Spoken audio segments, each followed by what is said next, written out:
Several regions have reported that the waters have receded and that sunshine for the last 2 days has been very helpful to drainage and irrigation efforts.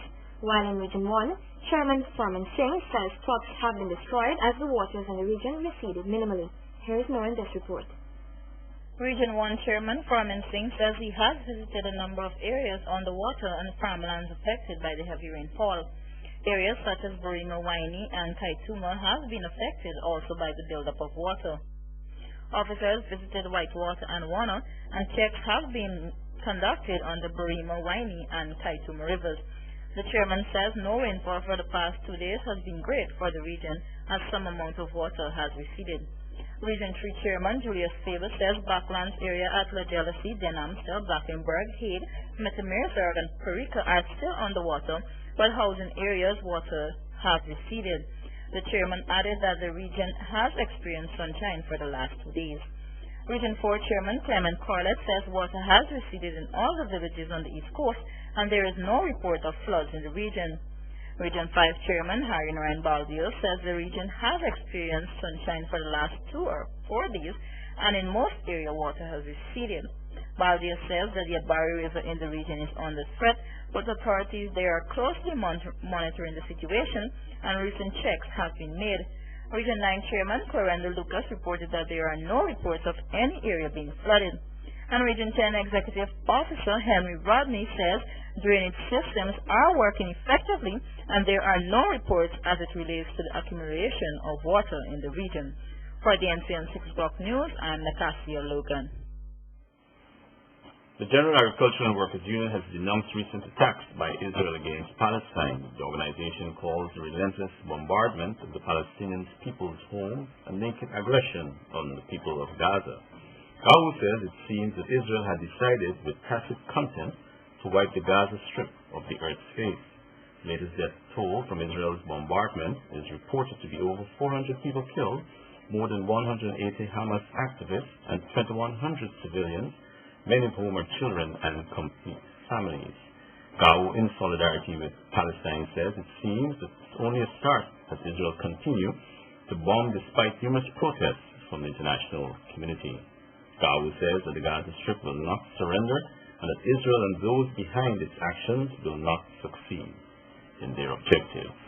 December 2008 has so far seen a higher volume of rainfall as compared to that of 2005. This has prompted debates regarding measures taken by government to enhance the drainage system since 2005. The amount and intensity of rainfall currently being experienced so far surpasses that of 2005, but there has been significantly less accumulation of water along the coast. Here is more in this report. The Ministry of Agriculture has noted that the situation of flooding has by no means reached disaster proportions comparable to 2005. This is despite higher intensity rainfall this season.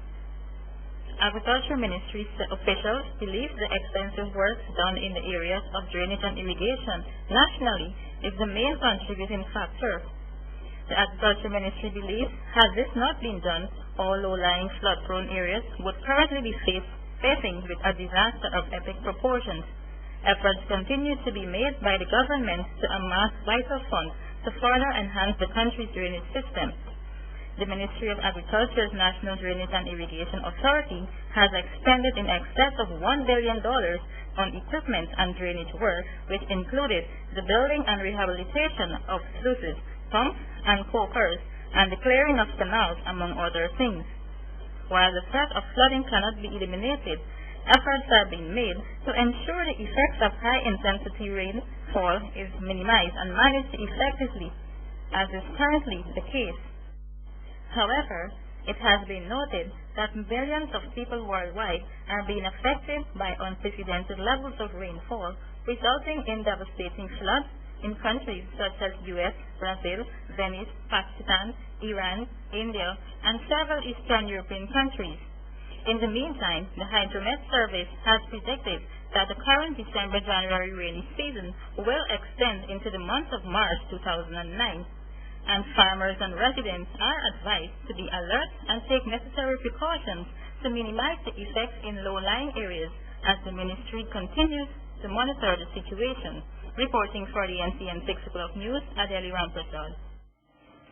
CEO of the Chedi Jagan International Airport, Ramesh Gir, says income for 2008 has surpassed the previous year despite declines in passenger travel and international landing. He, however, notes that there were some setbacks due to severe weather damage, which damaged the airport lighting systems and theft at several facilities. Mr. Gir says all damaged equipment have been since repaired and discussions are ongoing to have more police ranks on the premises. The airport head notes that ATM and cambio facilities, duty-free arrival concessions, and remodeling of the car parking facilities and taxiways are among projects on the cards for 2009. Public Works Minister Robson Ben says inclement weather and nature of soil type have been challenges with respect to the completion of the Berbice River Bridge approach at Crab Island.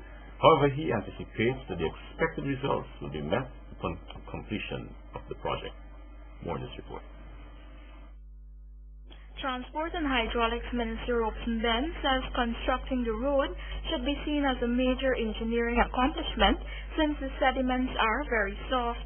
He notes that vertical drains and geotextile fabric were installed to extract water from the soil to make it more compact. However, there are still some issues since a few sections are softer than others. While there were feasibility studies and designs, the minister notes that provisions always have to be made in cases of bad weather and material supply. According to head of the Work Services Group, Rickford Vera, designs of the bridge first had to be submitted before the road could have been conceptualized. Although work started late, he noted that the road was not anticipated to be finished until April. However, due to the completion of the bridge, Mr. Vera says contracting company Dipcon was urged to accelerate the process. Government has financed the approaches to the bridge to keep the tolls at an affordable level, and President Jagdeo had earlier mentioned that work should be completed by the end of February. At the moment, only light vehicular traffic is allowed to cross the bridge, while the ferry service continues to operate to facilitate heavy vehicles and cargo. Reporting for the 6 o'clock news, I'm Shardalal.